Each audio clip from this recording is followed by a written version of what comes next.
उदयपुर में आज क्या कुछ हुआ आप देखिए हमारे साथ।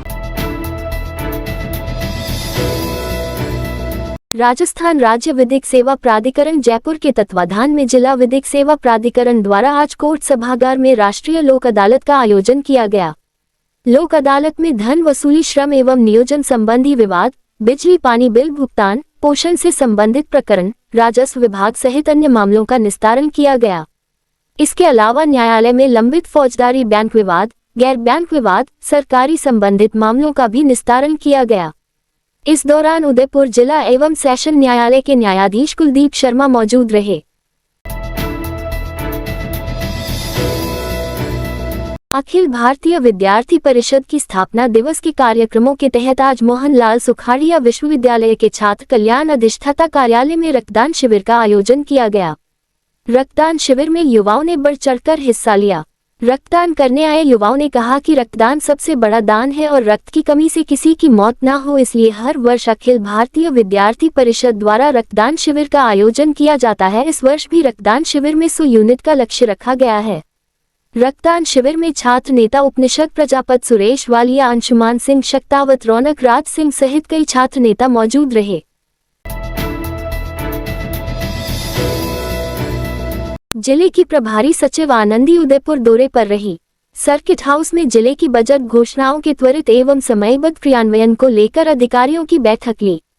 जिला collector Arvind Kumar Poswal, ADM city Rajiv Dwivedi, Zila Parishad CEO कीर्ति राठौर समेत विभिन्न विभागों के आलाधिकारी बैठक में मौजूद रहे। बजट घोषणाओं के क्रियान्वयन के संदर्भ में आवश्यकतानुसार जमीन चिन्हित करने, डीपीआर तैयार करने समेत विभिन्न विषयों पर चर्चा हुई। शहर के आसमान पर बादलों के छाए रहने से बरसात की उम्मीदें बंधी। राज्य में कई स्थानों पर मानसून के पहले सत्र की बरसात में झमाझम बरसात हुई। लेक सिटी में उम्मीद से कम बरसात हुई है। इसी कड़ी में करीब एक सप्ताह से आसमान पर बादल छाए रहते हैं।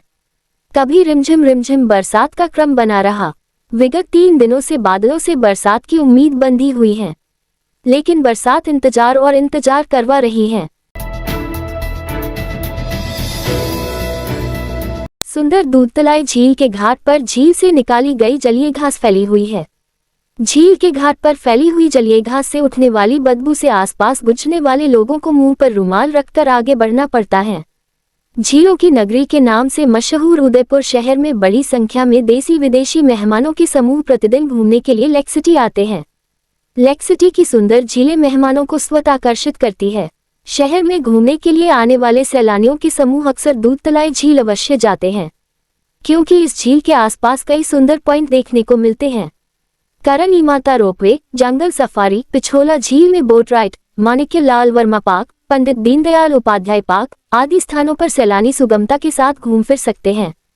इसी कड़ी में दूधतलाई झील पर घूमने के लिए आने पर झील से निकाली गई जलीय घास झील के घाट पर फैला दी गई है। झील के घाट पर जलीय घास से निकलती बदबू से सैलानियों के समूह क्या संदेश लेकर जाते होंगे, इस बात का अंदाजा लगाया जा सकता है। पहाड़ी बस स्टैंड के पास मेनन रोड पर प्राइवेट बसों का जमावड़ा लगा रहता है। जानकारी के अनुसार महाराणा भोपाल स्टेडियम के सेकंड एंट्री गेट जो पहाड़ी बस स्टैंड के समीप है, इस स्थान पर प्राइवेट बसों का जमावड़ा लगा रहता है। इससे इस मार्ग पर आने जाने वाले लोगों को मुश्किलों का सामना करना पड़ता है। बता दें, परिवहन विभाग द्वारा विगत दिनों प्राइवेट बसों को इस स्थान से हटा दिया एवं इस स्थान पर मात्र 2 बसें खड़ी करने की स्वीकृति मंजूर की, लेकिन समय के साथ परिवहन विभाग की ओर से इस अवैध बस स्टैंड पर खड़ी बसों को नजरअंदाज कर दिया। इससे निजी बसों के संचालकों ने फिर से अपनी बसों को इस स्थान पर खड़ा करना शुरू कर दिया। इस अवैध प्राइवेट बस स्टैंड से उदयपुर से प्रतिदिन नाथद्वारा, राजसमंद, कुंभलगढ़, गोगुंदा, रनकपुर, सायरा, किलवा, खमनोर आदि मार्गों पर नियमित रूप से बसों का संचालन किया जा रहा है। मकई के पौधों के आसपास उगाई खरपतवार की निवाई करती महिलाएं। जानकारी के अनुसार मानसून की पहली बरसात के बाद गांव में किसान परिवारों ने अपने अपने खेतों में मकई की बुवाई का कार्य पूरा किया। इसी कड़ी में मकई की बुवाई के साथ साथ मूंगफली, चना एवं सीजनेबल सब्जियों की बुवाई की गई। शहर के गांव लखावली के पास सबलपुरा गांव के खेत में अपने खेतों पर मकई के पौधों के आसपास उगाई खरपतवार की निवाई करती कृषक महिलाएं। इस रात की सुबह नहीं होती जब तक हाथ में उसकी गर्माहट नहीं होती। चाय का प्याला, अखबार साथ पुराना है, मिट्टी से जोड़ता है। खबरों की खुशबू से सारा घर महकता है। हर रंग में ढला कहानियों से किस्सों तक ले जाता है बेरोक टोक। देश के हर हिस्से तक ये हकीकत का आईना है। ख्वाबों को सच करके दिखाता है। दैनिक नवज्योति, आपके लिए, आपके साथ। ये थे आज के मुख्य समाचार। विस्तार से जानने के लिए पढ़ते रहिए दैनिक नवज्योति। दैनिक नवज्योति के YouTube चैनल को सब्सक्राइब करें और ताज़ा अपडेट के लिए बेल आइकॉन दबाएं।